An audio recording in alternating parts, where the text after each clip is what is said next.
Bonsoir à tous. Donc, comme vient de vous le dire Delphine, moi je suis Mickaël Gobin, je suis architecte et je suis accompagné de Gaël ce soir, qui est paysagiste, pour vous présenter ce sujet qui prend de plus en plus de place dans le territoire urbain. C'est la notion des petits terrains et de ce qu'on peut en faire finalement. Alors j'avais envie de commencer cette conférence par cette petite photo. C'est la Keret House à Varsovie, en Pologne. Alors, quand on regarde bien, elle est où cette maison? Elle est ici. C'est ce rectangle blanc là qu'on aperçoit. C'est une maison qui fait 14 mètres carrés. Elle est décrite dans beaucoup de magazines comme la maison la plus petite du monde, puisqu'elle fait 92 cm de large.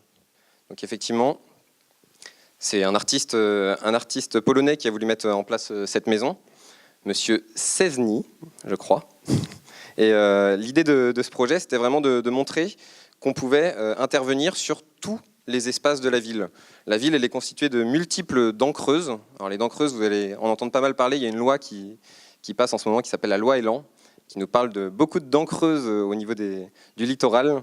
Donc je vous invite vraiment à vous renseigner sur le sujet parce que ça pose des questions. Donc les dents creuses, ce sont ces vides de la ville, ces vides inhabités aujourd'hui, mais qui sont finalement un potentiel foncier et un potentiel de cadre de vie très important. Nous, à l'échelle de notre département, on a aussi notre petite fierté, c'est évidemment la Microme du voyage à Nantes, donc qui se situe dans le centre-ville de Nantes, près du passage Pommeraye, par Mity-Drouet. Et donc un passage de 2,70 m de large et la possibilité de créer cet appartement sur 3 niveaux, donc un triplex de 26 mètres carrés. Un projet qui questionne évidemment notre rapport à la rue, notre rapport à l'espace, et puis notre rapport à qu'est-ce que c'est aujourd'hui habiter, et notamment habiter la ville. Je vais très rapidement revenir sur l'histoire des parcelles.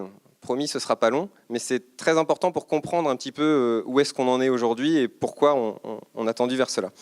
La petite parcelle, telle que je vous la décris, alors petite, c'est très subjectif. Pour certains, 600 mètres carrés, c'est une petite parcelle, pour d'autres, c'est déjà un palace. Donc moi, je vais vous parler des petites parcelles qui font aujourd'hui autour de 400 mètres carrés, 300 mètres carrés. On va même descendre un peu en dessous tout à l'heure. Et ces parcelles, eh ben, on n'a rien inventé. Hein. Elles existent depuis très très longtemps. Là, c'est le bourg d'Issé, en Loire-Atlantique. Une photo de 1955. Et à l'époque, les parcelles, comme vous pouvez le voir, qu'est-ce que c'est les parcelles? C'est la simple emprise de la maison. Il y a le petit jardin à l'arrière, mais c'est essentiellement de la terre agricole qui entoure.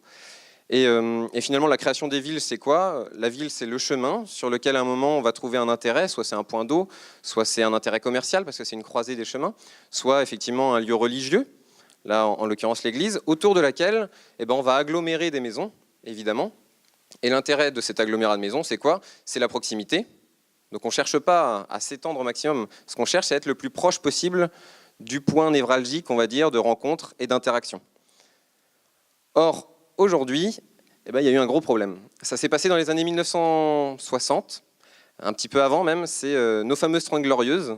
À la sortie de la guerre, évidemment, on redécouvre un essor économique incroyable, et puis on découvre l'avènement de l'automobile.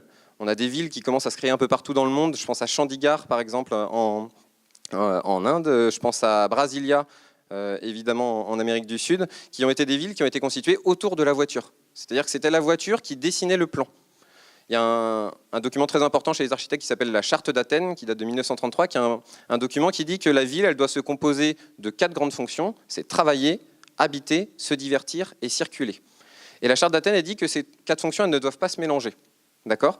Donc circuler, c'est celle qui fait le lien entre tous les espaces, mais finalement, le mouvement moderne de la Charte d'Athènes, il dit on va créer tous les lieux de vie ensemble.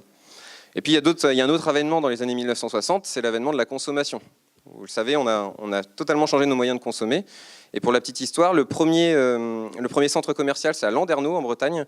Ça ouvre en 1949, c'est le premier Leclerc, alors sans faire de publicité, mais c'est le premier centre commercial où on va aller en voiture. On n'y va plus à pied dans ces endroits-là, on y va en voiture. Et donc il y a un développement progressif de l'urbanisation, un développement progressif des zones construites et habitées qui va se faire dans le temps. Et on va voir toutes ces régions pavillonnaires, 1960-1970, ça continue dans les années 90, où plus ça va, plus on va s'écarter finalement du centre-ville, puisque l'intérêt aujourd'hui se situe autour. Je vous invite à lire un livre qui est très intéressant, qui s'appelle Le Ghetto français, et qui parle de ça, de comment notre ville s'est finalement amoindrie au centre pour devenir une espèce de couronne périphérique. Et on ne fait plus que ça, on tourne autour d'un centre qui à l'époque ne vivaient plus. Et on a commencé à prendre conscience de ça vraiment dans les années 2000. L'étalement urbain, les zones rurales qui disparaissent. Ici, on est sud-Loire, on est vraiment juste à côté. Et on se rend compte de voilà, tous ces espaces agricoles qui sont grignotés petit à petit par ces maisons, avec ce rêve de la fameuse maison autour de laquelle on peut tourner. Le problème des années 60, c'est que c'est l'exode rural. Les gens quittent la campagne pour arriver à la ville, mais en même temps, il y a une philosophie rurale qui reste profondément ancrée. C'est-à-dire qu'on a cette philosophie que l'espace, c'est la liberté. Tourner autour de sa maison, c'est la liberté. Et ça, c'est des choses qui restent profondément ancrées, même aujourd'hui, dans l'esprit humain. Et on le voit dans la façon dont certains lotissements se créent, se coordonnent. On voit que c'est encore un rêve. Mais petit à petit, on a une prise de conscience vraiment massive. Et puis ici, en Loire-Atlantique, on a un contexte bien particulier, c'est que chaque année, on a 17 000 nouveaux habitants qui arrivent. Une nouvelle ville qui se crée chaque année en Loire-Atlantique. Il faut les loger, tous ces gens, évidemment. Et en parallèle, on a ce contexte législatif où il faut réduire au maximum notre emprise urbaine, puisque l'étalement urbain, on en connaît les conséquences. Et puis ces fonciers qui sont de moins en moins disponibles, qu'on va aller chercher, qu'on va essayer d'optimiser au maximum. Donc se pose cette question de où construire et comment construire. C'est tout le sujet de notre soirée.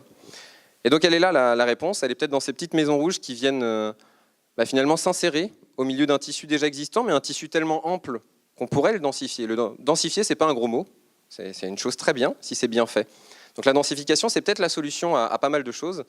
Et la densification, c'est aussi revoir notre mode de consommer l'espace, parce qu'on est encore des consommateurs d'espace. Et donc comment on consomme l'espace et comment on l'optimise, comment on le magnifie, pour qu'aujourd'hui, on puisse profiter au maximum d'un terrain qui ne fait plus les 1600 mètres carrés effectivement, qu'on avait avant.